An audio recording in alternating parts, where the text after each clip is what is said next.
Muchachos, buenas noches. Mi nombre es Jason Leandro Rivera, su profesor. Esto es Ecotecnología y la exposición de hoy, siguiendo la línea de nuestro segundo estructura, una opción para la sostenibilidad. Materia de Ecotecnología, profesor Jason Rivera. Anteriormente, muchachos, podemos ver o pudimos ver cómo histórica, política y económicamente la sociedad ha cambiado según varios factores. Vimos en largas medidas la revolución industrial, vimos cómo la consecución o cómo resultó el consumo de energía para nuestras sociedades. Hace 8 días vimos cómo el petróleo se convertía, o los hidrocarburos en general se convertían o se convierten o son y serán parte fundamental de nuestro futuro energético.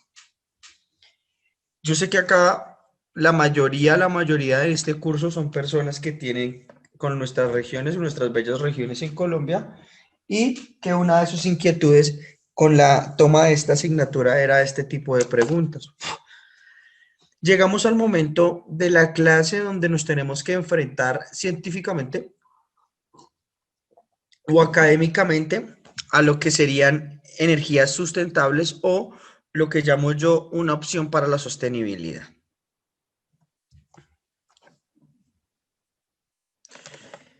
Quiero leerles algo, muchachos, sobre la importancia de las energías renovables.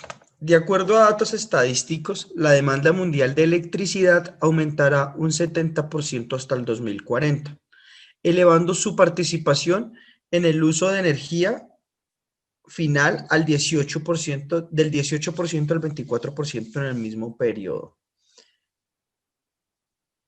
Expoliada principalmente por regiones emergentes como India, China, África, Oriente, Medio Oriente y Sureste Asiático.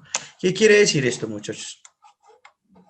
Que en 20 años, de hoy en 20 años, se necesitará 70 veces más energía de la que consumimos en la actualidad. Y en muchos casos esta energía será sectorizada tanto en demanda como en producción en la India, China, África, Oriente Medio y el sureste asiático. ¿Qué nos quiere decir esto? Que estas son las regiones de más alto crecimiento económico en la actualidad y que son las que proyectan tener un crecimiento económico bastante amplio en un par de años. Las energías renovables, partiendo de su término renovable, pareciese que fuera la consecución de una idea que no existe en la realidad. Es decir, muchachos, la energía renovable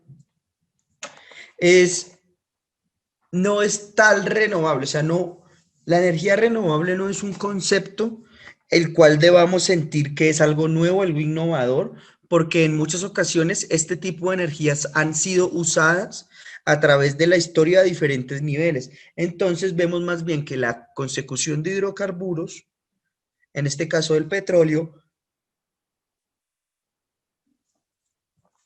en este caso del petróleo, es la innovación y la energía nueva en el ambiente. Importancia de las energías renovables. El desarrollo de las energías limpias es imprescindible para combatir el cambio climático y limitar sus efectos más devastadores. El 2019 fue el segundo año más cálido desde que existen registros por detrás del 2016. La temperatura media de los últimos 5 años ha sido aproximadamente 1,2 grados superior al nivel preindustrial, según el Servicio de Cambio Climático del Copérnicus. ¿Qué quiere decir esto? Que antes de la revolución industrial, muchachos, el mundo tenía 1,5 grados menor de temperatura. Es decir, que los ecosistemas se han visto tan afectados,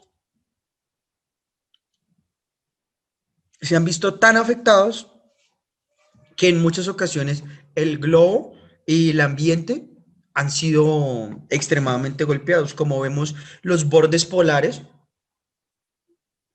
se han derretido, las grandes capas glaciales de la Antártica, de Alaska, por lo menos en Estados Unidos, han desaparecido y esto se debe al incremento de la temperatura. Esto se debe a las emisiones de gases de efecto invernadero, como en muchos casos se da, a las emisiones de la quema de hidrocarburos y a otro tipo de renovaciones climáticas y energéticas que necesita el ser humano para sobrevivir. En paralelo, unos 860 millones de personas en el mundo carecen todavía de acceso a la electricidad para el año 2018, lo que requiere un amplio esfuerzo adicional en el despliegue de las energías limpias para lograr el acceso universal a la electricidad en 2030, uno de los objetivos del desarrollo sostenible aprobados por Naciones Unidas, particularmente en el África subsahariana. Miren la anterior, se va a necesitar 70 veces más energías en 20 años, pero tenemos más o menos 860 millones de personas sin acceso a la electricidad, es decir, tenemos 21 veces Colombia sin acceso a la electricidad en el mundo, especialmente en África. O sea, vemos cómo la globalización es solo una concepción del mundo industrial o del mundo capitalista. En sociedades no capitalistas o poco industrializadas, eh, este tipo de energías o este tipo de concepciones de progreso a base de las energías no existe, es totalmente inequívoca.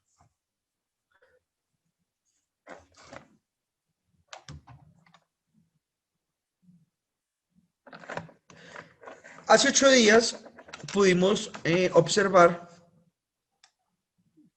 finalizando la clase, que existen varias opciones de energía, lo que llamamos energías renovables. Hoy nuestra clase va a tratar sobre las diferentes energías renovables y los escucharé más adelante. En opción A, ¿se invertiría o no en energías renovables? B, ¿qué energía renovable sería la adecuada para nuestra región o para nuestro proyecto? 1. Energía eólica, la energía que sostiene el viento. 2. Energía solar, la energía que sostiene el sol, que se obtiene por el sol, perdón. Las principales tecnologías son la solar fotovoltaica, aprovecha la luz del sol, y la solar térmica, aprovecha el calor del sol. Energía hidráulica o hidroeléctrica, la energía que se obtiene de los ríos y corrientes de agua dulce. Tenemos la biomasa y biogás, la energía que se extrae de materias orgánicas, y tenemos la energía geotérmica, la energía calorífica contenida en el interior de la Tierra. Tenemos otro tipo de energías renovables, pero estas son en la mayoría las más conocidas y las más populares. La capacidad de la tecnología hoy en el ser humano ha sido tan amplia que hay motores de combustión interna a base de agua. ¿Por qué es importante estos motores a base de agua? Porque le dan una diferencia o le dan un valor agregado al motor de combustión interna, al generar emisiones no contaminantes y utilizar un tipo de energía sustentable y renovable, aunque el agua debería ser el producto menos gastado porque pensamos que tenemos mucho, pero si lo pensamos muy bien, el agua no es un producto renovable. Si no lo cuidamos, desaparecerá. La energía eólica, la energía que se basa a través de la fuerza del viento, ha sido una fuerza o una forma de potencia usada hace muchos años. Entonces veremos cómo la humanidad ha aprovechado la energía del viento desde que existen registros. De hecho, ya se utilizaba para propulsar barcos a lo largo del río Nilo en el 5000 antes de Cristo. Hacia el 200 antes de Cristo, molinos de viento sencillos servían para bombear agua en China. Mientras que en Persia y en Medio Oriente ya habían molinos de viento de eje vertical con telas tejidas de caña que se usaban para moler el grano.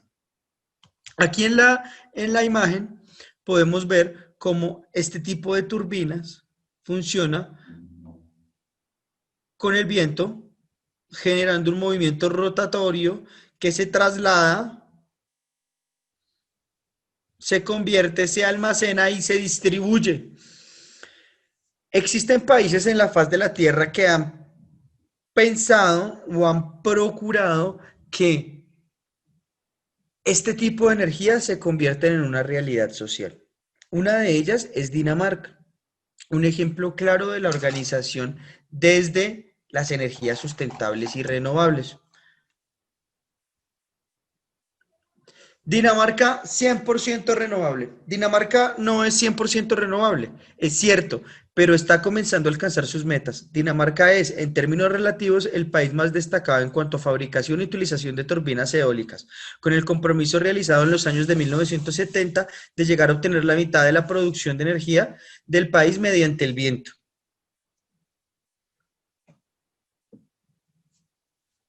La década del 70, la séptima década del siglo XX, se caracterizó por una crisis aguda de los hidrocarburos, aumentando su valor y bajando su distribución. ¿Qué pasó? Los grandes países productores de petróleo no centralizados, es decir, la OPEC, hace todo un programa económico de intercambio de valores para así someter al mercado más amplio del mundo en consumo de hidrocarburos, el cual era Estados Unidos.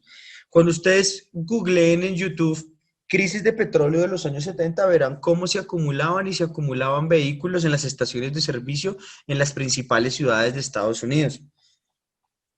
Cuando Estados Unidos gana la Segunda Guerra Mundial, implementa a través de Europa su modelo económico, el cual es el modelo del suburbio, como lo dijimos hace 8 días, el modelo del automóvil y el modelo de las autopistas.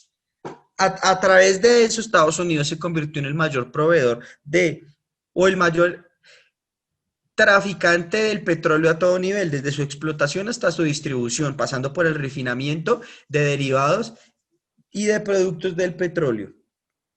Entonces, en esta década, muchachos, hubo una crisis y los países europeos, al no tener abastecimiento económico ni de Inglaterra con la BP, que es la British Petroleum, o con las grandes hermanas norteamericanas, la Exxon y la Chevron, discúlpenme si me equivoco, pero estoy seguro que es la Epson. Europa tiende a buscar no solo Dinamarca, sino otros países europeos, como ya lo veremos, tienden a buscar otro tipo de fuentes alternas a los hidrocarburos. Dinamarca tiene dentro de su plan abastecer el 50% de energía eléctrica a partir de fuentes renovables para el 2020. A principios de año se anunció sus planes para sostener una economía en lo que sean las energías renovables cubran el 100% de la demanda de energía eléctrica para el 2050. Como van, seguro alcanzarán ese objetivo. Dinamarca es uno de los países que más ha invertido en energías no carburantes o no de hidrocarburos y que ha aprovechado casi al 100% la posibilidad geográfica que tiene. Es decir, bordea su costa con estas moles que vemos aquí en la imagen, unos grandes molinos de viento interconectados que generan el 20% de la electricidad de un país del primer mundo. Estamos hablando de cantidades, millones y millones de vatios. Este es Dinamarca, que se caracteriza por ser la vanguardia en este tipo de energía. Tenemos la energía solar, muchachos. Para llevar a cabo proyectos de alto valor añadido, Abengoa continúa desarrollando proyectos de I+D e innovación, ya que confía en ser capaz de adelantarse al futuro. Esto lo ayudará a identificar nuevas líneas de negocio y adquirir nuevas habilidades que la mantengan posicionada en el mercado como una marca consolidada. Abengoa, muchachos, es una empresa de energía española fundada o creada más o menos en los años 50 de la dictadura franquista con dineros de un grupo católico español.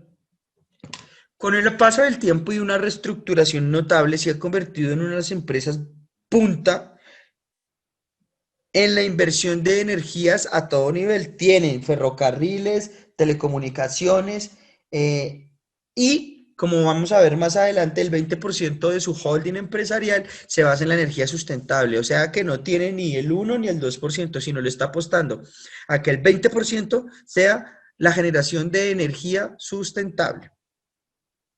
En el área solar nos hemos marcado como objeto la optimización de todas las tecnologías, así como la aplicación de la CSP en sectores emergentes como el calor de procesos o los combustibles solares.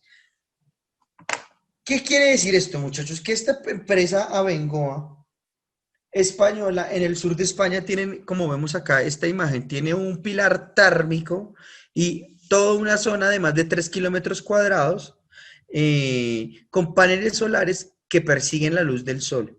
Y este pilar grande que ven ustedes a mano derecha es un pilar que está alimentado térmicamente, dirige su calor a las turbinas que están aquí abajo, estas las mueven y almacenan y distribuyen energía. Eso se basa esta empresa Abengoa.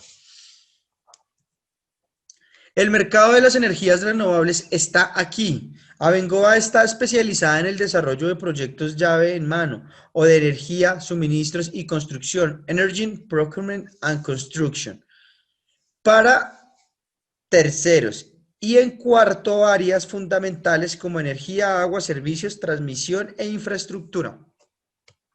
Esta empresa Abengoa es una clara muestra en el mundo occidental de habla castellana, en los cuales una empresa proyecta y formula las energías sustentables y renovables como base fundamental de su proyecto empresarial. Miren, tenemos el área solar. Esto es un pantallazo de las líneas económicas que tienen ellos. Tienen hidrógeno como fuente para los carros, tienen ferroviarias, trenes, tienen agua, que es la generación de electricidad por medio de agua, tienen lo aeroespacial, que es toda la consecución de economías del siglo XXI y XXII casi cinematográficas, tienen sistemas eléctricos de potencia, almacenamientos, baterías, y indiscutiblemente son punta en la energía solar. Tenemos también, muchachos, la energía hidráulica o hidroeléctrica. La energía hidroeléctrica es aquella que se genera al transformar la fuerza del agua en energía eléctrica. Para aprovechar dicha fuerza se construyen grandes infraestructuras hidráulicas capaces de extraer el máximo potencial de este recurso renovable, libre de emisiones y autóctono.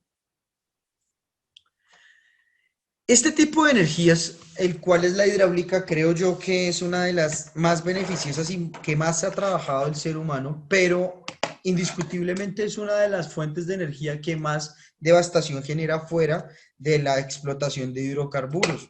Me explico, muchachos.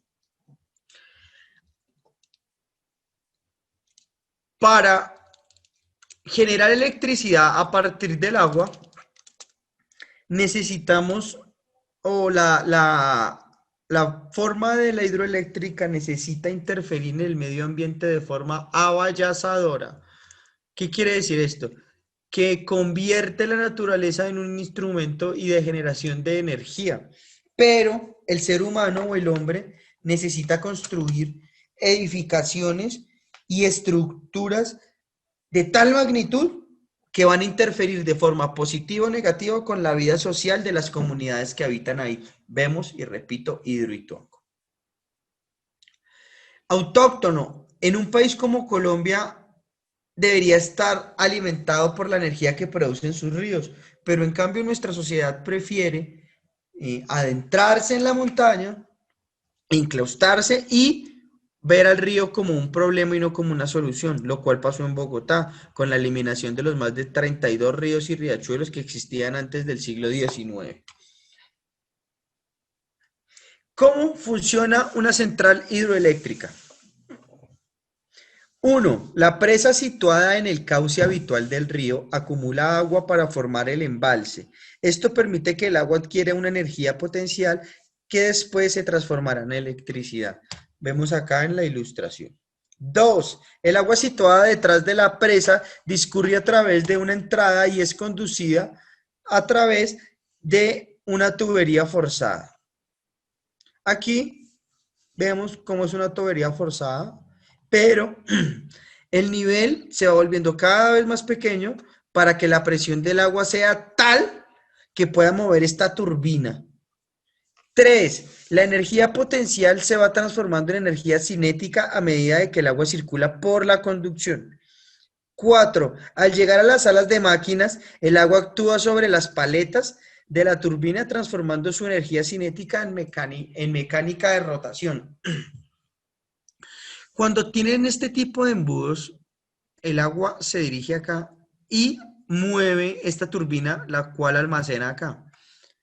Quinto, el agua una vez que ha cedido su energía, es conducida arriba o abajo a través del canal de desagüe. Y 6, el eje de la turbina está unido al de un generador eléctrico que al girar convierte la energía rotatoria en electricidad. Esto es todo un proceso y una infraestructura, muchachos. Miren e imagínense cómo este tipo de infraestructura afecta de forma material, mental, la sociedad. Esto es lo que se tenía que hacer en Hidroituango, básicamente. A unos niveles exagerados, ¿no? A unos niveles de millones y millones de inversión, millones y millones de metros cúbicos de tierra, millones y millones de litros de agua que se iban a mover. Pero este tipo de energía, cuando no se maneja bien, puede ser más destructiva que el mismo hidrocarburo. Este, muchachos, para mí es una de las energías del futuro, que está hoy acá, ¿no? Y ya desde los años 90 se ha venido implementando en la sociedad. La biomasa o biogás. La biomasa se refiere a la biomasa útil en términos genéricos formales. Las plantas transforman la energía radiante del sol en energía química a través de la fotosíntesis y parte de esa energía química queda almacenada en forma de materia orgánica. La energía química de la biomasa puede recuperarse quemándola directamente o transformándola en combustible. Estos pequeños pellets de acerrín son lo que en biomasa se conoce como leños de combustión o pequeños focos de energía y de potencia al transformarse en combustible. Ejemplos de biomasa, muchachos. La planta de biomasa de Iron Birch, con una capacidad de 704 millones de vatios, está localizada en Severn, George, Reino Unido, y es la planta de energía de biomasa pura. Hay muchas plantas híbridas, pero esas no se han tenido en cuenta para la clasificación más grande del mundo. Las instalaciones que hace años fueron utilizadas como una central eléctrica de carbón con una capacidad instalada de 1.000 millones de watts fue convertida junto a las dos unidades de la central para la generación de energía a partir de biomasa en el 2013. La planta es actualmente propiedad de la empresa E.ON, quien además es la encargada de su operación empleando pellets de madera para generar energía de biomasa. Los pellets son estas bolitas de madera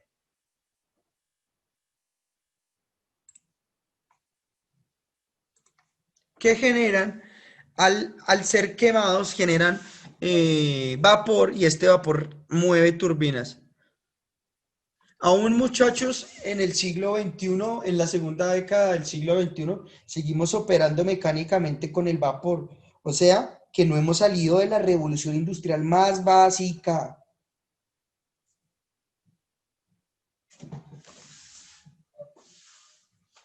Este tipo de energía, estos son respiradores. Y estos respiradores sirven para regular la temperatura y para la expulsión de vapores no controlados.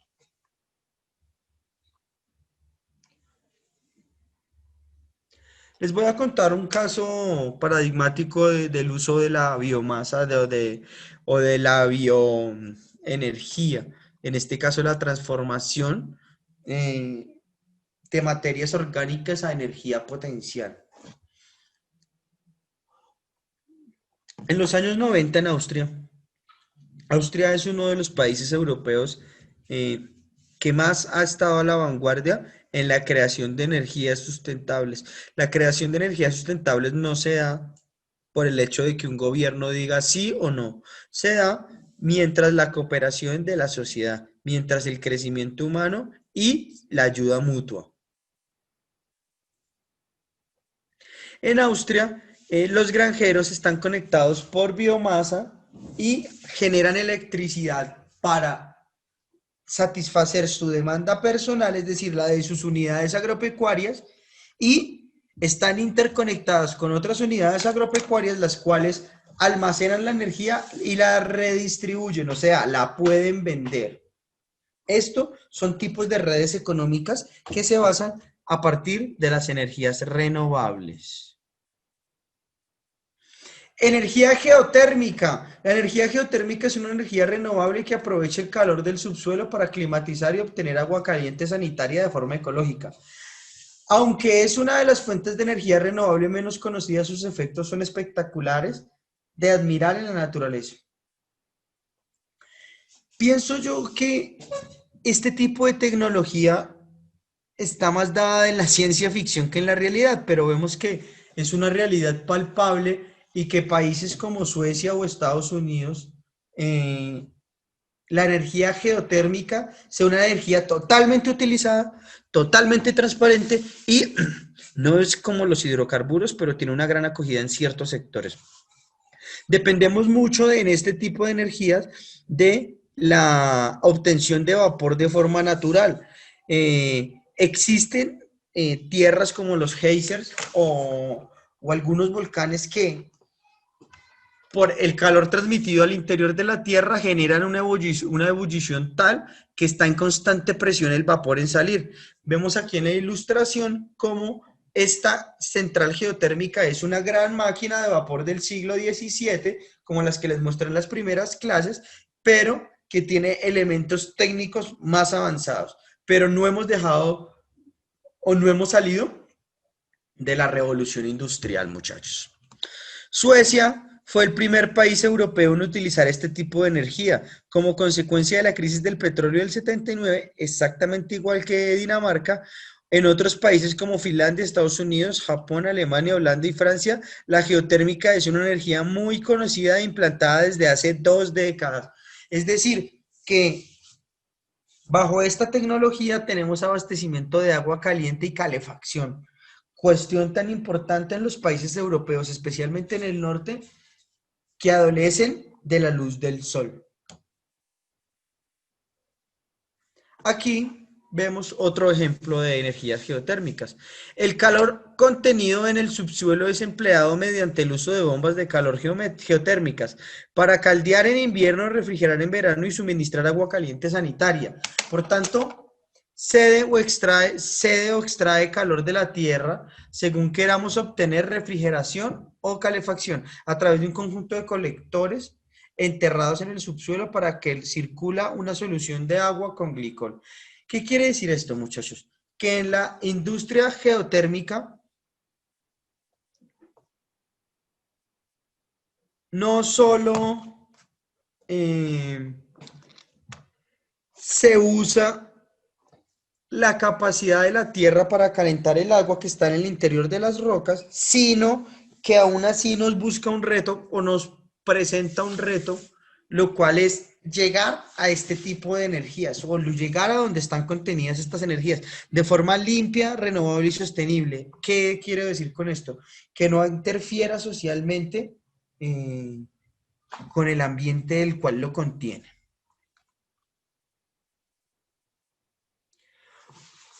Conclusión, muchachos. El mundo actual y la forma de producir en la actualidad nos presentan retos en forma de obstáculos que están siendo franqueados desde diferentes frentes. La energía y la sustitución de la dependencia del petróleo estarán dando un paso fundamental en una sociedad mucho mejor para todos.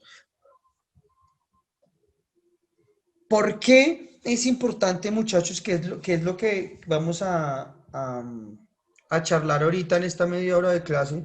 Eh, para que podamos adelantar y alistar las actividades de este fin de semana. ¿Por qué, muchachos? Las preguntas que nos van a guiar ahorita las intervenciones son, uno, opciones de energía renovable a su región y dos, ¿cuáles serían las energías renovables que ustedes escogerían para trabajar?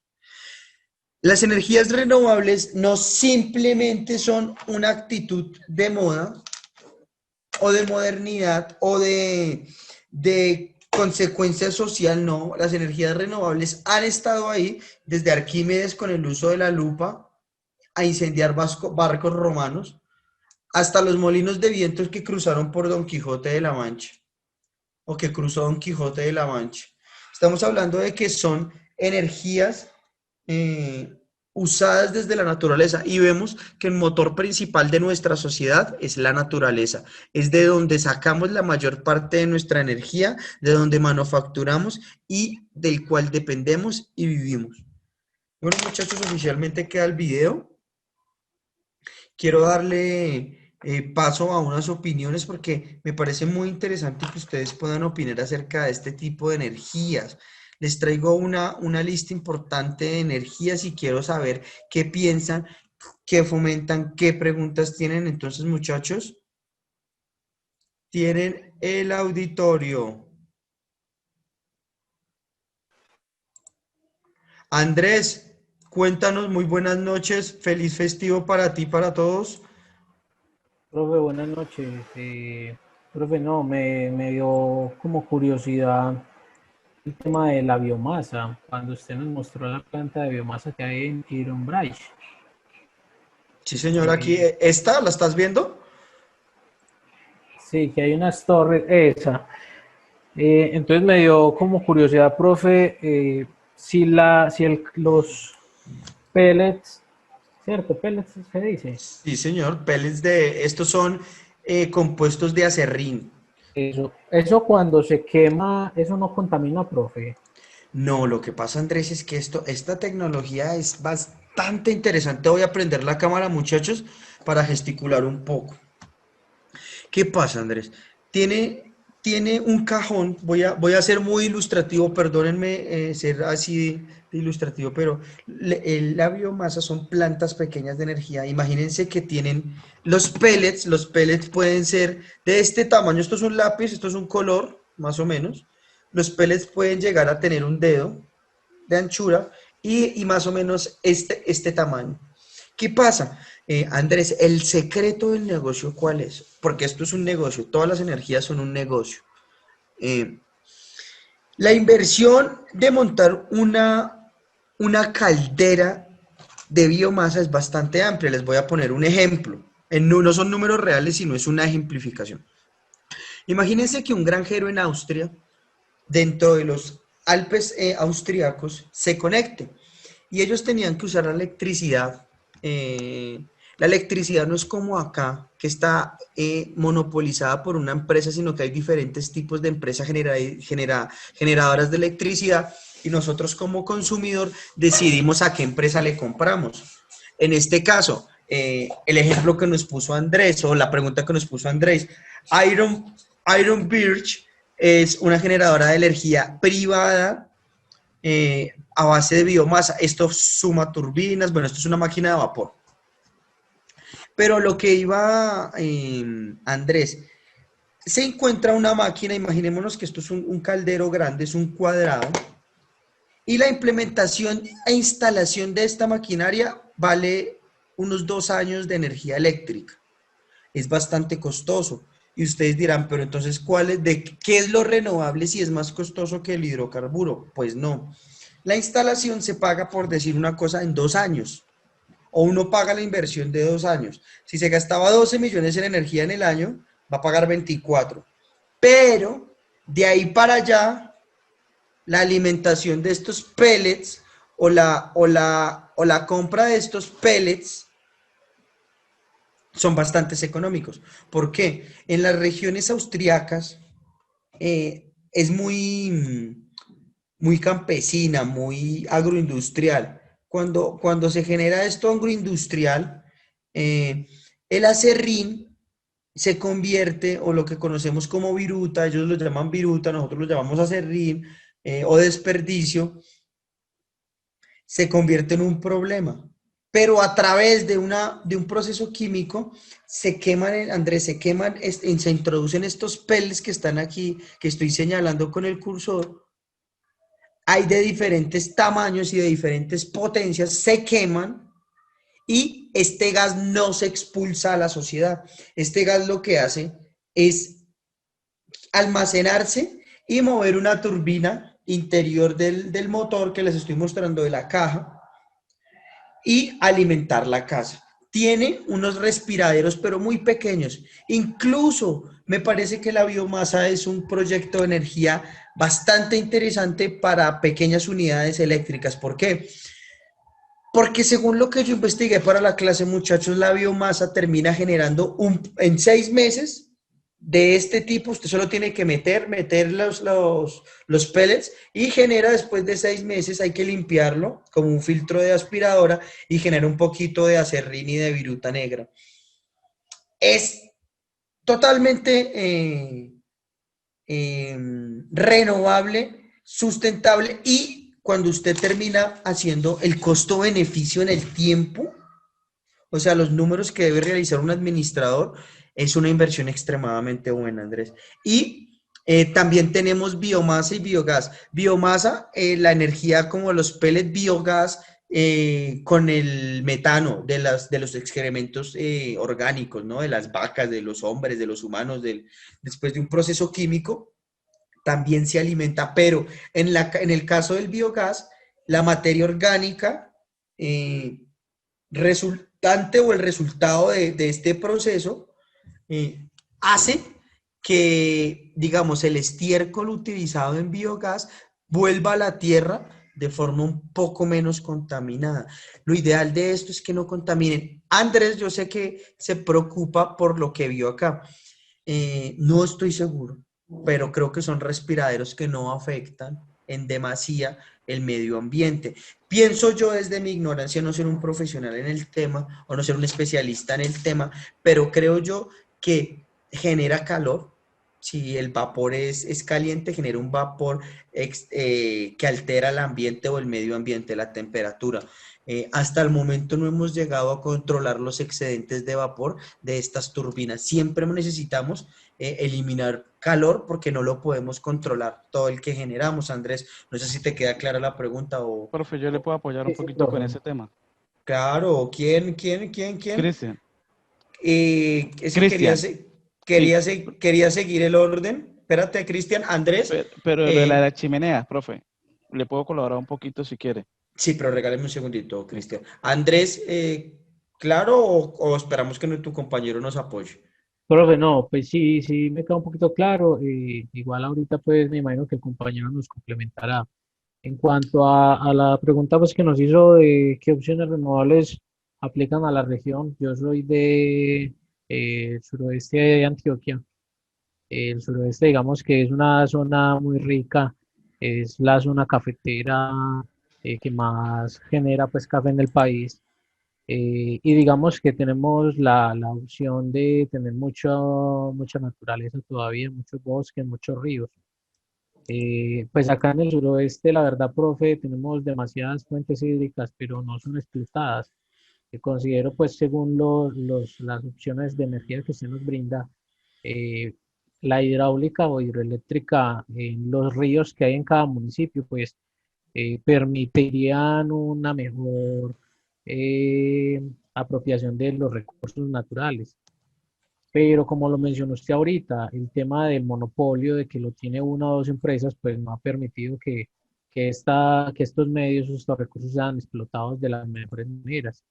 En el tema, digamos, de la energía eólica, pues hay un municipio en el suroeste que es Urrao, es un valle inmenso, es digamos que en expansión lo mismo que es Medellín, y digamos que allí el tema de la energía eólica podría funcionar muy bien, que hay demasiado viento y la temperatura del clima es muy bueno, pero como lo menciono, o sea, aquí el tema de unos cuantos que quieren tener el monopolio, pues no deja como avanzar en estos procesos. Y los pequeños, pues, las personas pequeñas o las empresas pequeñas que han intentado incursionar en el tema, pues siempre han sido digámoslo, sacados del juego por, por querer, digamos, ganar otros clientes, otras personas. Gracias, Andrés, gracias. Muchachos, vamos a saltarnos un segundo los que están ahí con la mano levantada, tranquilos que Hoy tenemos bastante tiempo para charlar. Voy a darle solo la palabra a Cristian para que nos ilustre y seguimos en el orden. Bueno, muchachos, qué pena. Cristian, por favor, ¿cuál es tu Bueno, profe, clarificación? este tipo de chimeneas siempre van, todo proceso de combustión va a generar siempre residuos, como lo pueden ser monóxidos, dióxidos, gases sulfídricos, amonios. A través de una serie de paneles que van por ducterías desde el punto de combustión, se lleva el filtrado de todos estos materiales. Para los monóxidos se utilizan barreras húmedas, para los dióxidos igual, para lo que son amonios se utilizan barreras activas de químicos. Eso va a través de un proceso como el ducto de un aire acondicionado, pero va con paneles. Entonces, ¿cómo se evidencia que en este tipo de chimeneas que realmente la contaminación no está siendo mayor? Lo que usted indicaba es muy, muy cierto, profe. Son vapores. Cuando el humo posee eh, químicos como, perdón, posee monóxidos, dióxidos, sulfídricos o amonios, siempre va a salir con coloración gris o negra. Podemos saber que estas chimeneas lo que tienen son problemas de humedad, ¿sí? En procesos como los que manejamos en Norte de Santander, que son los de coquización de carbón, generalmente no se observan ni siquiera estos vapores, porque las chimeneas por norma deben tener un mantenimiento eh, preventivo, predictivo y de manera eh, periódica para evitar que esto ocurra, porque este tipo de humedades provoca corrosiones a los ambientes. Ejemplo, las fábricas van a tener mayor corrosión, las plantas van a tener mayor corrosión por las humedades que están generando estas plantas. Es más o menos el proceso como funciona, profe. Gracias, Cristian. Cristian, se nota que conoce el tema y como él lo dijo, eh, creo yo que este tipo de empresas, a ser tan grandes, tan impresionantes, tienden a perder un poco el control en algunos grados o en algunos, ¿cómo decirlo? En algunos pequeños parámetros pierden el control. Pero lo ideal es que a futuro este tipo de errores o este tipo de problemáticas en la estructura general se solucionen, como se ha solucionado muchos del petróleo. Pero Cristian bien lo dijo, la generación de energía genera algún tipo de residuos, porque generar vapor y manejar vapor es uno de los problemas más importantes para un ingeniero, porque es una energía extremadamente alta. Entonces vamos a seguir, gracias Cristian, vamos a seguir en el orden. Eh, Jimmy y sigue Gabriel. Te escuchamos, Jimmy. Buenas Hola, profe. noches. Buenas noches, compañeros. Buenas noches.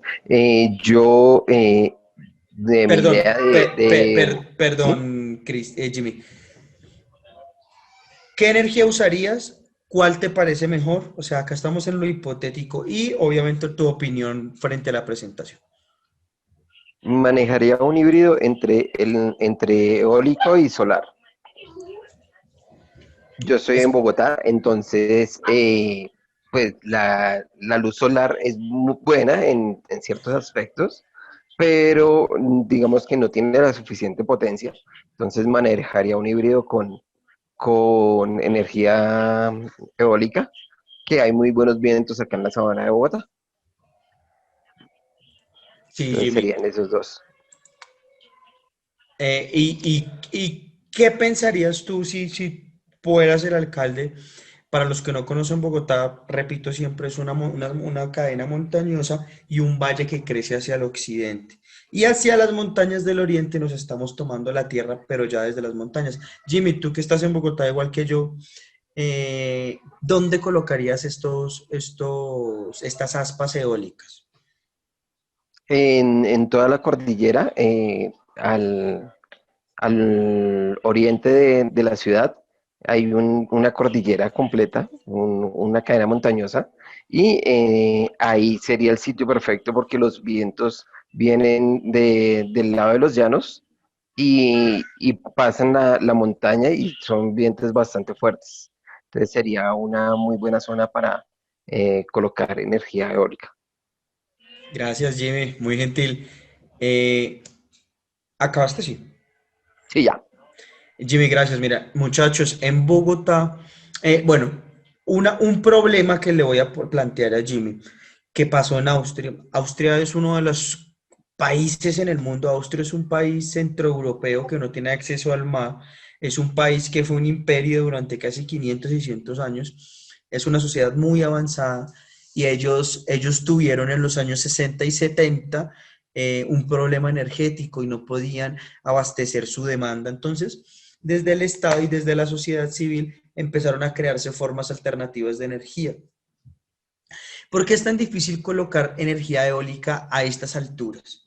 ¿Por qué? Porque si estamos más o menos a 2.600 metros más cerca de las estrellas, podemos llegar en las montañas a estar un poco más alto. Pero piensen los que conocen Bogotá y los que vivimos en Bogotá, los fríos que han hecho últimamente o las temperaturas heladas de los llanos que se condensan en las montañas. ¿Saben qué pasó con eso? Porque la mayoría de la energía eólica está a nivel del mar, porque se congelan las aspas y todo el mecanismo se congela. ¿Qué pasa? Usar aleaciones metálicas que no se congelen es bastante costoso.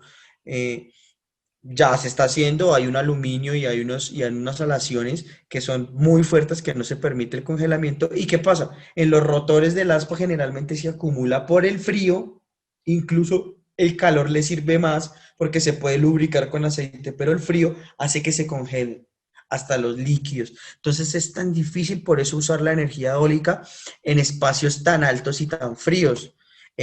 Igualmente, ya hay soluciones, pero son bastante costosas.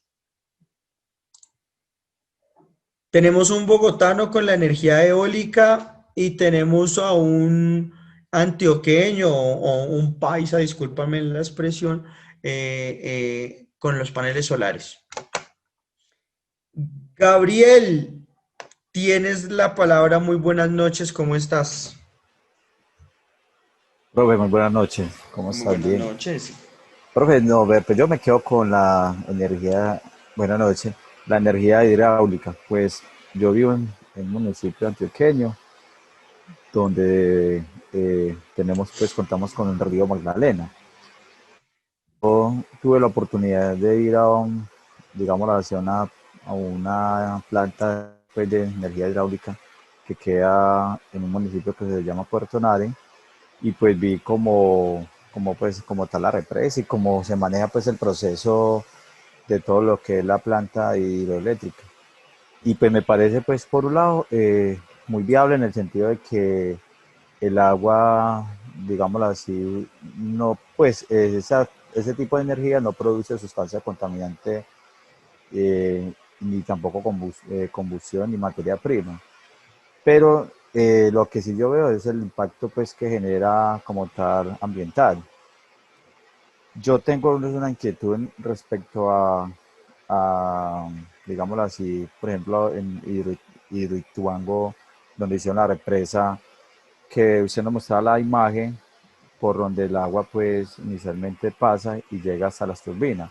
En ese caso, cuando hay sequía o fenómenos, digámoslo así, del niño, ese caso, digamos que la energía se vuelve más costosa o como tal, hay pues cómo se manejan esa represa, porque yo supongo que al bajar pues los ríos, la represa no le va a llegar como una mayor cantidad de agua para poder, digámoslo así, eh, como darle pues fuerza a la turbina, o en ese caso, cómo manejarían ellos como esos fenómenos. Gabriel, mira, lo ideal de un embalse es que los niveles siempre tenga, o sea, cuando se diseña este tipo de proyectos, tú lo dijiste, a mí me parecen que son elementos o infraestructuras muy importantes para la generación de electricidad. ¿Por qué? Uno, espero estén viendo el cursor, si no me lo confirman acá, estén viendo la imagen de la represa, ¿me lo confirman, Sí, señor, muchachos, por favor? se Perfecto. está viendo. ¿Qué pasa? El embalse, lo ideal es que el embalse tenga un nivel superior siempre. Ay, perdón. Que el embalse tenga un nivel superior y que sea una contingencia a lo que Gabriel dijo. Es decir, que yo como ingeniero debo prever este tipo de fenómenos ambientales.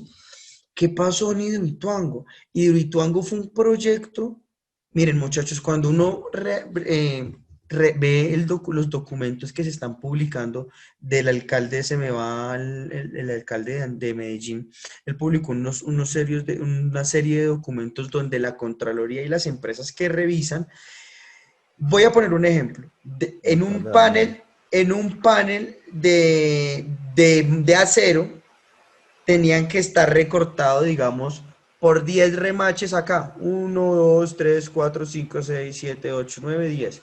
Y por costos empezaron a colocar 7. Ya. Y imagínense el resto de mecanismos que esta infraestructura acomodó. Otra cosa, la naturaleza en Colombia es bastante impredecible, muchachos. Y la, la, la, el río, aquí, Gabriel nos pregunta, el río lo que hizo fue acumular tierra y en esta parte de los desagües y de la casa de máquinas inundar y causar, se tapó acá más o menos, digo un ejemplo, y con la presión lo que hizo fue destruir la casa de máquinas, destruir los túneles de desagüe. Muy bien, aquí se muestra unas rejas filtradoras. Es un filtro, es un colador. Finalmente, una hidroeléctrica debe garantizar el flujo constante de agua, pero cuando lo que pasa en Hidroituango, el Cauca es demasiado, tiene muchos escombros en su interior y este tipo de escombros, de pronto los ingenieros que lo diseñaron no alcanzaron a dimensionar la cantidad de escombros que se podía acumular en una tormenta.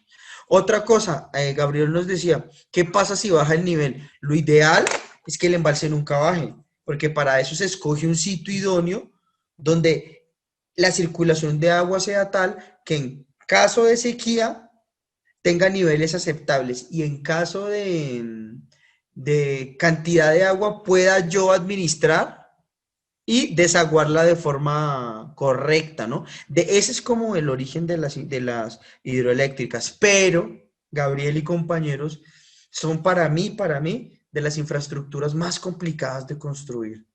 Y más en países como Latinoamérica, países como Colombia, perdón, Latinoamérica no es un país, más en sociedades como las latinoamericanas, donde la ética y la responsabilidad social de las empresas es poca, el control gubernamental a estas infraestructuras es casi nula, y el ahorro en materiales es como la pauta principal de las empresas. Entonces no se piensa más en la calidad, sino en la cantidad que yo puedo ahorrar en una empresa como estas. Pero Hidroituango y Reficar, por poner un ejemplo, nos han demostrado que la corrupción permea toda la infraestructura de Colombia y que la corrupción puede someter a una sociedad a volverse al atraso. Puede volverlo, como escuché alguna vez, decía una persona de la Segunda Guerra Mundial, decía, si la Segunda Guerra, si la Tercera Guerra Mundial es con bombas atómicas, la cuarta será con palos y piedras. Piensen en esa frase. Si la Tercera Guerra Mundial se hace con bombas atómicas, la cuarta será con palos y piedras, porque la capacidad del hombre de manejar, de generar potencia es amplia, pero el hombre no está aún en la capacidad de controlar la potencia que crea. Por eso se necesitan, el ejemplo anterior, bocas, respiradoras y desagües térmicos. En este caso, la energía hidráulica o de la hidroeléctrica, que es la más característica de la energía del agua, hace necesario que la sociedad mantenga controles impresionantes en la energía. Y para el concepto de su profesor, creo que es una de las energías más peligrosas por la infraestructura que requiere, no por lo que genere, porque sabemos que en Colombia es bastante útil, sino la construcción ambiental y el impacto ambiental es muy amplio, como el impacto social. Gabriel, espero haya quedado Sí, señor, más o muchas menos. gracias, profe. No, a Gracias. usted muchas gracias. Nuestra compañera que sigue es Neidy, buenas noches, ¿cómo estás? Buenas noches, profe. Bien, profe, antes de, pues, de elegir la energía, quisiera de pronto hacer un aporte, algo que yo escuché sobre una investigación que hizo un grupo de contaminación atmosférica de la Universidad de Huelga, donde ellos decían que los humos de la combustión de la biomasa, pues sí tenían algunas partículas de dióxido de nitrógeno, de suspensión, dióxido de azufre, y que entonces su inhalación sí podía causar algunas enfermedades pulmonares. Pues fue Sí. algo que yo escuché. Y pues ya con respecto a la energía que yo utilizaría, pues yo vivo en un municipio de Boyacá, es bastante caliente, al occidente de Boyacá, se llama Muso. Pues manejaría la energía solar y más que todo pensando en el sector minero, que es el sector minero, minas de esmeraldas, que es una población de pronto que es muy vulnerable, ¿sí?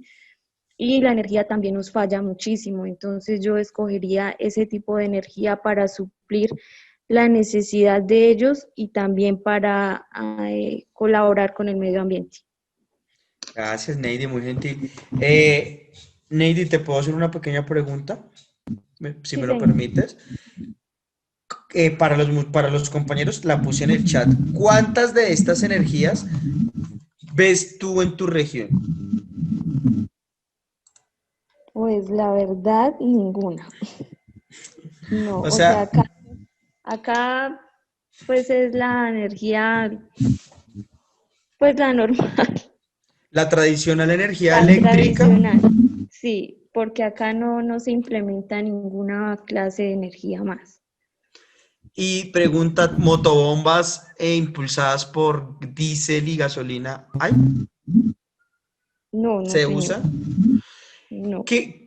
Pues lo único que se utiliza, bueno, pues es en el sector minero, como allá se manejan socavones y todo ese tema para la extracción de la esmeralda, entonces lo que ellos utilizan son plantas. Sí, ellos sí utilizan plantas a base de ACPM, de combustible para la iluminación de los túneles, pero simplemente para eso, para los túneles, para la excavación.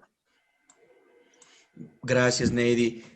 Muchachos, Muso, históricamente región productora de riqueza. Eh, un ambiente ha sido permeado por un ambiente político y económico bastante violento desde los ares de las Esmeraldas, pero pues ese no es el tema de hoy. Pero yo hago una pregunta. Toda esta materia se trata de lo ideal, ¿no? Y siempre estar pensando en nuestra realidad. Por eso llegamos de la revolución industrial hasta acá.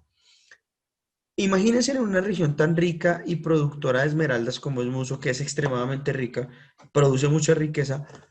¿Por qué no se invierte en llevar energía? Pienso yo. O sea, no es rentable adecuar las minas o darles unos mejores ambientes laborales a los trabajadores. Profe, ¿puedo? Neidy, claro, sigue, cuéntanos.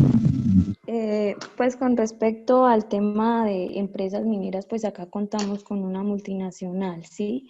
Pues ellos invierten bastante en el tema social, pero entonces con respecto a la energía en el sector minero sí es complicado porque pues ellos en eso más bien no invierten, sino pues ellos ven las necesidades, algunas necesidades de la población y ellos aportan mucho en educación, en temas sociales, de adulto mayor, ellos están al pendiente de esos temas, pero bien como generar el tema de la energía y que sea algo más, o sea, más viable para el sector minero, no, en ese tema sí no, allá les falla bastante la energía porque no hay un proyecto o porque si lo hay de pronto se deja de lado y no, como que no se ejecuta. Gracias, Neidy. Y miren que yo, muchachos, yo doy una materia que se llama ética y responsabilidad social. A lo que se refiere Neidy es la responsabilidad social, pero eso no es responsabilidad social. La responsabilidad social es la consecución de un buen ambiente laboral, de una buena relación con la sociedad. Lo que está haciendo la multinacional, generalmente, a menos que nadie me corrija, es invertir un dinero para lavar la cara de su explotación. Invierto en una escuela, pago una escuela, pago que me, o sea, pago, pero realmente una empresa de este tipo, no solo en Muso, sino en todo Colombia que está llena de multinacionales, debería garantizarle eso. Bueno, ¿qué le falta a mi comunidad de la cual yo uso para trabajar y para explotar la tierra? Electricidad, bueno, vamos a generar unas plantas eléctricas. ¿Por qué? Porque la ganancia que me da la explotación de la tierra es bastante amplia y bueno, no, que es que no hay redes para la distribución de energías. Bueno, dijo Neidy, la biomasa, vamos a hablar un poquitico de eso ahorita, vamos a implementar plantas de biomasa. Una multinacional puede comprar plantas de biomasa en el extranjero de segunda, incluso de hace 10, 15 años de uso, que en nuestro país tercermundista, entre comillas, podrían ser objeto de uso unos 10 o 15 años más. Pero no se hace ni siquiera eso.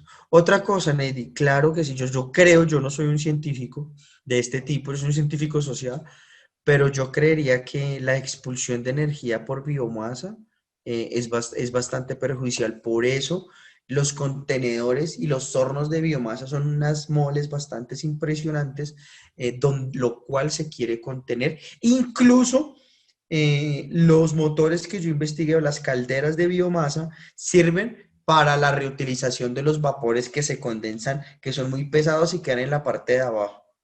Entonces, a menor nivel de los pellets, tiene que subir el aire pesado. Pero yo creo fervientemente que este tipo de energías generan algún grado de contaminación o de daño ambiental. Para mí el daño más ambiental está en la hidroeléctrica.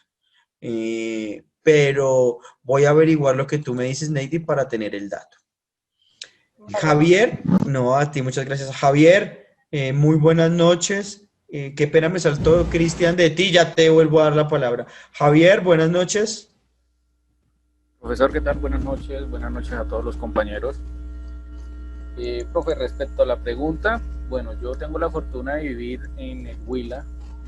Ya sabemos, una tierra caliente, bastante caliente, el sol es muy preciso y creo yo que la mejor inversión sería en aprovechar pues el sol, ¿no? En hacer esta cuestión de como energía renovable. Acá en el Huila tenemos hay dos represas, pero lo que usted tocaba el tema ahorita es muy cierto, profe. Por ejemplo en Neiva, toda la ciudad mantiene pendiente, que hubo un temblor, a qué hora se derrumban esas represas y pues tapa todo el Huila. El Huila está sectorizado, dice que por ejemplo nivel 1, todo el centro y cierta parte del suroccidente de la ciudad deben evacuar inmediatamente. El noroccidente deben evacuar hacia tal lado en caso tal de de que se vengan estas dos represas encima. Entonces es un miedo constante. No sé, de pronto ustedes en sus ciudades han escuchado, ya nos ha pasado 2 veces, donde la primera fueron unos borrachos en una volqueta con un megáfono, se reventó la represa y todo el mundo corra para arriba, pues se aprovechó para robar, para saquear, accidentes en la carretera, gente en calzoncillos andando. Eso pues ya es la segunda vez que se ve acá en Neiva, hablo en Neiva como tal. Cuando se construyó esta segunda represa, hace poco, profe, la gente del sector más damnificado, ellos exigían que la represa pues al menos les invirtiera la energía para ellos, o sea que ellos querían, la población quería que ellos no pagaran energía. Y mire que es curioso porque usted va a esas regiones, a esos pueblos, y esos pueblos, por ejemplo, la energía urbana, la que llamamos nosotros como, sí, la de las calles, usted ve el poste y arriba del poste está la plaquita del panel solar. Entonces ellos, o sea, pues me imagino que porque es rentable esa función, sino que no lo hacen porque pues el negocio de ellos es vender la energía que sacan de la hidroeléctrica. Profe, usted me hizo acordar algo.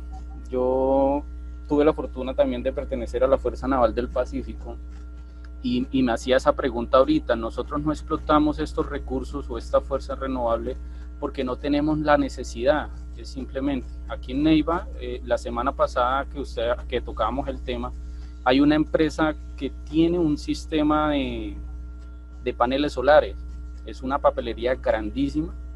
Y yo pues, bueno, aprovecho que tengo como conexión para entrar allá. Me fui esta semana, como que hice la tarea, averiguar cómo fue esto, lo otro. Y me encuentro con la sorpresa de que ellos no la tienen funcionando. Entonces le pregunté pues al gerente, le hice la pregunta ahí. Y él me dice, es que Francisco, la verdad nos es más económica en este momento la energía que pagamos nosotros como servicio y no la que implementamos porque va a generar más gastos. Se me hizo como no me fui tanto al tema ni nada de eso. Profe, y cuando estaba en la Fuerza Naval del Pacífico, en un caserío, dice uno casi olvidado por el Estado porque llegar allá es muy difícil. De todas maneras, pues usted sabe que uno de militar le toca donde lo manden. Estuvimos allá y había un señor que él pues tenía su tabernita en ese caserío y todo eso, y todo lo funcionaba era por bombas, ¿no? Por bombas de combustible para generar energía, para la música, para los refrigeradores, todo eso. Cuando nosotros llegamos, él estaba ya implementando un sistema, no, me imagino que es la biomasa que usted nos decía, porque eran unos hornos que él los tenía en la parte de atrás del pueblo. Pero lo curioso que me acuerdo es que él le echaba era de todo, los desechos del pueblo, la basura, papel, todo, o sea, todo lo que esa era como el quemadero de basura. Pero lo grandioso era que él sacaba energía de eso. La verdad, pues uno, como le digo, profe, uno no le pone el empeño a aprender de eso porque no necesita de eso, ¿sí? Uno dice, bueno, pues como no me afecta en este momento porque tengo la facilidad de pagar un servicio eléctrico, entonces no me involucro en eso. Pero miren ese pueblo, ese señor, y él se las echó porque todo el pueblo iba a la cancha a mirar televisión, era gracias a él. Y ya pues la tabernita tenía música, era gracias a él. De resto allá la motobomba se prendía, era 2 horas cada 8 horas. Entonces tocaba uno así. Entonces es como ver ese punto de que nosotros hasta no tener la necesidad de pronto no lo vemos, ¿sí? No, como que no. Y yo creo que esa es la función de pronto de que aquí se maneja esto como más negocio que como algo de no sé si es cultura general de parte de nosotros los ciudadanos, porque hoy en día usted le dice a alguien, venga, vamos a reciclar, y es cansón, es tedioso, sí, es hasta a veces uno escucha, no, pero es que es fastidioso, y que toca reciclar el papel, que es. Entonces yo creo que es más por ese lado, profe. Gracias, Javier. Mira que tú pones un ejemplo ya, Cristian. Te doy la palabra de nuevo para que cerremos. Javier nos pone un ejemplo de su vida de militar, que los militares son de las personas que más conocen la realidad, pero también son las que más adolecen de una capacidad, no te pongo ejemplo a ti, sino en general, de identificar los problemas. De hecho, el militar debería ser la persona más preparada científicamente para solucionar los problemas de la región. No desde lo militar, desde las armas, sino desde lo científico. Recordemos que los militares históricamente se han caracterizado por ser unos excelentes ingenieros. Efectivamente, yo he visto cómo los hornos de biomasa funcionan con todo. Lo original, lo principal y lo idóneo sería usarlo por pellets. Pero yo me imagino que usted allá en la flota del Pacífico, en un pueblito, como usted dijo, alejado del estado, los pellets ni se conocen. Entonces, ¿qué hace? Alimentar el horno por cualquier humo, por cualquier combustión. Y ustedes han visto que la basura genera una cantidad de energía, aunque no lo creemos. La basura quemada o la basura carburada genera una cantidad impresionante de potencia, contaminante. Por eso no podemos inhalar este tipo de humos porque es totalmente contaminante y perjudicial para el ambiente, pero sí esta energía puede ser retransmitida. Imagínense en todo este humo grueso transmitiendo por las turbinas a generar electricidad. Yo ya le doy la palabra a Javier para terminar. Yo tengo un conocido que es de San Vicente del Caguán, y él ya vivía acá hace muchos años, tiene más o menos 35, 40 años. Y él nos contaba a modo de charla en el trabajo, en la empresa familiar en la que yo trabajo también, nos contaba que cuando él era niño, en ese pueblo había un señor que recolectaba la energía y producía la energía a través de una biomasa. Pero estamos hablando de una biomasa muy, muy arcaica. Y él decía que él tenía ciertos motores para generar, almacenar y distribuía la energía. Que él puso la infraestructura hasta que llegó después la empresa estatal y le quitó el negocio. Pero me decía él, eh, Jason, mire que apenas se fue el señor, llegó la empresa grande, pero todo el pueblo prácticamente quedó desabastecido porque ellos solo priorizaban la empresa, el colegio y cobrar muy duro, porque esto se basa en cobro. Y efectivamente un compañero lo dijo, Javier creo que lo dijo, esto es un negocio. Esto no es pensar en el prójimo, esto no es pensar en quién ayudo, no, esto es un negocio. Entonces debemos pensar de que la energía como potencia es un negocio.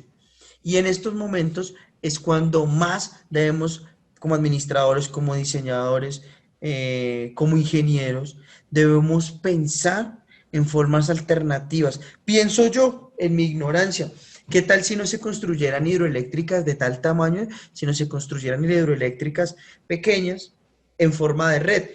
Yo no sabía lo que nos contó nuestro compañero del Huila, pero imagínense vivir con esa zozobra, de que el elemento que nos beneficia, el que nos genera la electricidad, también pueda ser el elemento de que nos acabe. Eso es muy importante. Cristian, cuéntanos. Hola, profe. Profe, mira, bueno, desde la pregunta, ¿cuál sería la energía? Pues aquí unos jóvenes ambientalistas, a raíz de una problemática que tiene Cúcuta, Cúcuta tuvo una expansión territorial en los últimos años a raíz de la migración de venezolanos y un crecimiento en población increíble. Pasamos de ser una de las últimas ciudades sin habitantes a ser la quinta ciudad con mayor población del país. Hay en este momento una contaminación que está cayendo al río Zulia, que es una de las principales fuentes hídricas, de aproximadamente los desechos de 350.000 personas están cayendo directamente al río Zulia. Hablamos de más o menos de 30 a 40 pulgadas de agua contaminada. Este grupo de jóvenes ambientalistas hablaba de un proyecto de una PETAR, una planta de tratamiento de aguas residuales, con el aprovechamiento de los residuos para producir energía, el aprovechamiento de las heces humanas para producir energía. Fue un proyecto que se planteó, se presentó a alcaldía, pero no le conviene. O sea, son proyectos que son de energías renovables y que trabajarían dos problemáticas ambientales al tiempo. Uno, la contaminación de una de las principales fuentes hídricas. Dos, la energía. Y pues una tercera, pues los olores, ¿no? Los olores que se están presentando por esta escurrencia de aguas residuales al río. Yo creo que esa sería una muy buena fuente de energía alterna para Cúcuta. En Cúcuta tenemos la planta de termotasajero que produce energía para más o menos el 35% del país, desde acá sale la energía, y para el 25% de Venezuela. Nos alcanza hasta para parte de Ecuador, se vende energía de la termoeléctrica de Cúcuta. Aquí se aprovecha. Aparte de producir con el carbón, la termoeléctrica hace uso de los recursos hídricos del mismo río Zulia, hace uso de esa energía. Entonces ahí respondo una de las inquietudes de Gabriel cuando él decía, si suben los precios cuando hay verano. En Cúcuta lo vivimos. En Cúcuta vivimos que Centrales Eléctricas tiene aprobación del gobierno nacional para que en los tiempos de verano suba hasta un 10% el valor del vatio consumido por las viviendas. Javier, muchas gracias. Cristian, perdón, muchas gracias. Miren cómo, muchachos, este tema, miren, les voy a hacer un resumen pequeño. Norte de Santander, Boyacá, Antioquia, me perdonan los muchachos si confundo Antioquia, pienso en el Gran Antioquia, Bogotá, Huila. Miren, 5 regiones donde solo estamos basándonos en las hidroeléctricas y en la generación de electricidad a partir de carbón. Me parece Muy importante lo que dijo Cristian ahorita, saber que funciona carbón. Cuando generamos electricidad a base de carbón, estamos como lo que hacemos con las manos, lo borramos con los pies. ¿Por qué? Porque generamos una energía limpia, pero a base de una energía totalmente contaminante. El carbón, igual que el petróleo, es una energía de potencia que deteriora el medio ambiente. Entonces, el ejemplo que poníamos, ¿cómo hacemos para transformar estas térmicas, estas generadoras térmicas y pasar de pronto a la biomasa? ¿Qué es lo que pasa con estas hidroeléctricas? Pasan del carbón a la biomasa, pero ¿Colombia está preparado o tenemos un negocio que es más importante que la sociedad? Ahí es donde también entra a jugar el tema de la ética del lucro, el gasto público. O sea, detrás de las energías renovables en un país como Colombia se juegan otras temáticas como son la corrupción, el gasto público, la ética, la responsabilidad social. Y me dejó pensando, tengo pensando en la cabeza lo que nos dijo nuestro compañero el Huila, discúlpenme, se me va el nombre, sobre el miedo de un embalse, de un temblor, o sea, que son infraestructuras que no están pensadas para las contingencias como Hidroituango, o sea, que pensamos en un mundo ideal. Muchachos, 10 de la noche, miren, discutimos casi 50 minutos alrededor de una presentación muy básica de las energías renovables. Me encanta que estén pensando eso, de eso se trata esta materia. Cada vez problematizamos más, cada vez nos acercamos más a nuestras más problemáticas, cada vez acercamos más a nuestra actualidad regional, que es lo que a mí me interesa. A mí me interesa mucho que esta materia se pueda pensar desde sus regiones, indiscutiblemente la que sea, porque Bogotá y la centralidad de Bogotá no representa a todas las regiones.